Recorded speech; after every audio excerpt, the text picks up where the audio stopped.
Hello friends, welcome to Param Institute. Today I am going to explain the topic animal tissues. In the previous videos we have explained about the plant tissues. Now we are going to explain animal tissues. First, animal tissues are coined by Chat. Chat was a great astrologer who coined the term tissues in animals. So he is called the father of animal histology. Animal tissue वो होते हैं जो animals में पाए जाने वाली जो tissues होती हैं उनको एनिमल टिश्यू कहा जाता है। ये 4 प्रकार के होते हैं। पहली होती है एपिथेलियल टिश्यूज़।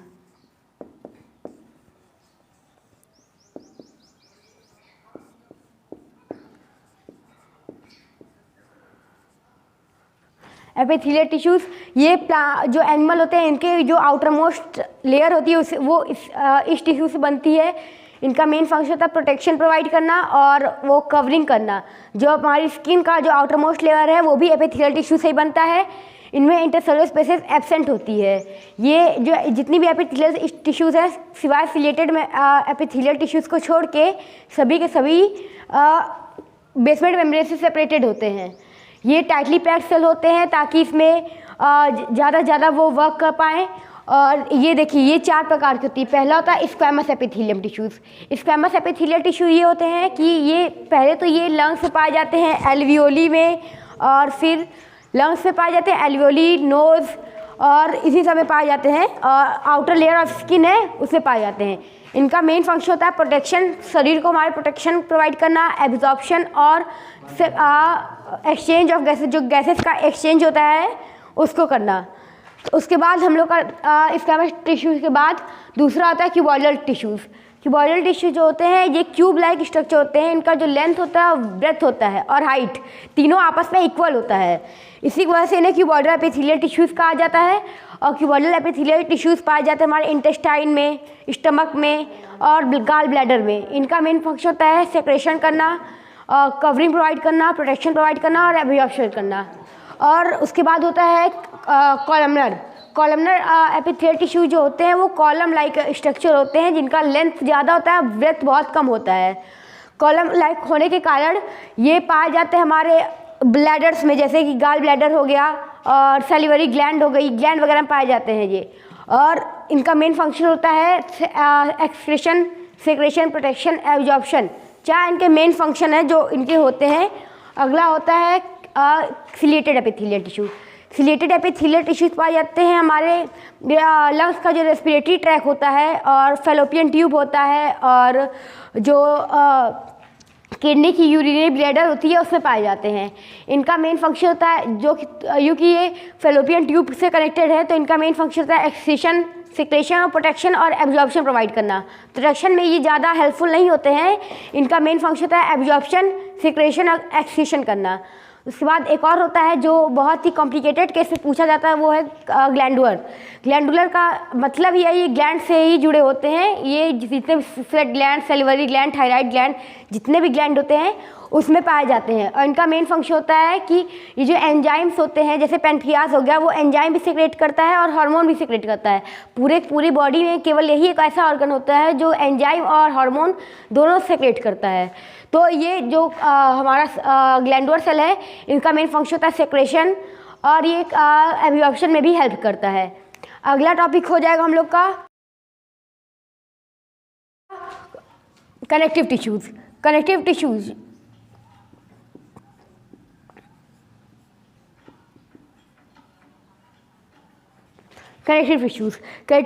को आप पढ़ते ही समझ जाएंगे कि ये किसी चीज़ को कनेक्ट करने से मतलब रखता है।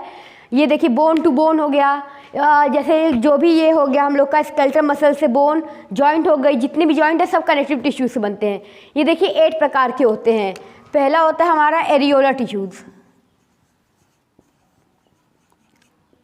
एरियोलर का मतलब होता है कि ये इनका मेन फंक्शन होता है। देखिए पहले तो ये हमारे स्केलेटल मसल और बोन के बीच में पाए जाते हैं, स्किन और मसल्स के बीच में पाए जाते हैं। और एरियो टिश्यू का मेन फंक्शन होता है कि ये जो हमारे बॉडी में जितने स्पेस प्रोवाइड होती है, मतलब कि जो स्पेस हम लोग के अंदर रहती है उसको फिल करता है। ये ऑर्गन के बीच में प्रेजेंट हुई जो स्पेस होती है, जैसे कि ये एनिमल टिश्यूज ज़्यादा काम करती है, इसके पास बहुत अलग अलग तरह का अंग होता है, जिसके कारण इन्हें बहुत अधिक काम करना पड़ता है। और जिसमें जो स्पेसेस प्रेजेंट होते हैं, जैसे हमने पिछली बार मिडिल लैमेला के बारे में बात किया था, इसमें मिडिल लैमेला नहीं होता है। इसमें जो एक्सचेंज वगैरह होता है वो हम लोग जब न्यूट्रिशन लेते हैं उसी से फुलफिल हो जाता है, तो जो स्पेस बच जाता है उसे एरियोल टिश्यू फिल करता है। दूसरा होता है एडिपोज टिश्यू। एडिपोज टिश्यू का मेन फंक्शन होता है, ये एक फैट स्टोरिंग ग्लोब्यूल होता है। जैसे फैट स्टोरिंग ग्लोब्यूल का मतलब होता है ये हमारे बॉडी में जितने फैट होते हैं उसको एब्जॉर्ब करता है, उससे एक स्ट्रॉन्ग कुशन बनाता है जो कि शॉक एब्जॉर्ब कर सकती है। और इसका जैसे कि हम लोग देखते हैं कि जब किसी को शॉक लगता है तो बहुत कम लगता है, और ये हमारी किडनी, हार्ट और आई बॉल्स के पास प्रेजेंट होता है, ताकि जब हम लोग को शॉक लगे तो ये बहुत ही हद तक शॉक को रोके रख सकें। फिर एडिपोज टिश्यू का जब आप लोग को स्पेशलाइज जगह देखना है तो आप लोग देख सकते हैं कैमल के पास जो हम्प होता है, कुबड़, उसमें रहता है।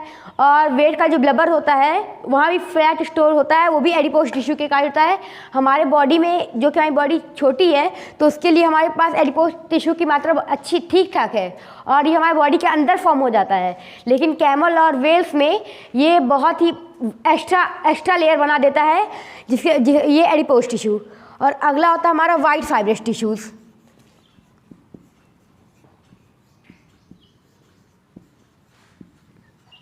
वाइट फाइब्रस जो है हमारा स्केलेटल मसल जो जो हम लोग का स्कल है और ये जो पीछे बैक बोन है, उन दोनों को कनेक्ट किए रखता है। बस वाइट फाइब्रस का तो इतना ही काम है। ये एरियोल देखिए दो प्रकार के होते हैं, एक होता है लूज, एक होता है डेंस एरियोल को आप लोग वाइट फाइब्रस में कंसिडर कर सकते हैं। और फिर होता है टेंडन्स देखिए, ये इसका मेन काम होता है, ये बोन को स्केलेटल मसल को बोन से कनेक्ट रखता है, और स्केलेटल मसल को बोन से कनेक्ट रखता है। और लिगामेंट, इसी का एक पार्ट होता है लिगामेंट,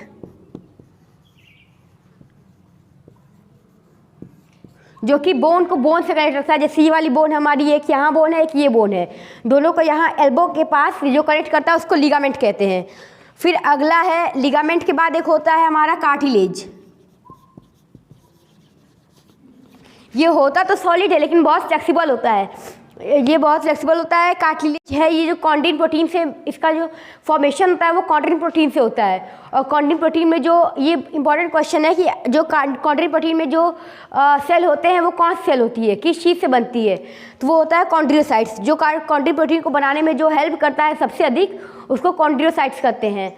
और जो जैसे इसको आप देख सकते हैं, ये लैरिंग्स हो गया, ये ट्रैकिया हो गया, और जो मतलब कि बहुत ही फ्लेक्सिबल हो गया, ये देखिए ये हो गया, ये जो यहाँ एल्बो हो गया, इसको आप कितना भी खींचें दर्द नहीं होगा, क्योंकि ये इसमें स्पेशलाइज्ड कार्टिलेज टिश्यू प्रेजेंट होता है जो इतना अधिक इलास्टिक होता है कि आप इसको खींच दें, जितना पूरा दम लगा खींचेंगे फिर भी इसमें दर्द आपको नहीं महसूस होगा, क्योंकि अब ये इलास्टिक होता है। और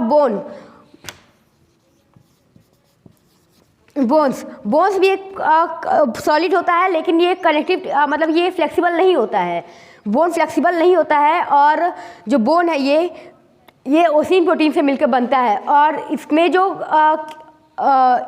सेल जो है इसमें इन्वॉल्व होते हैं उसको ऑस्टियोसाइट्स कहते हैं।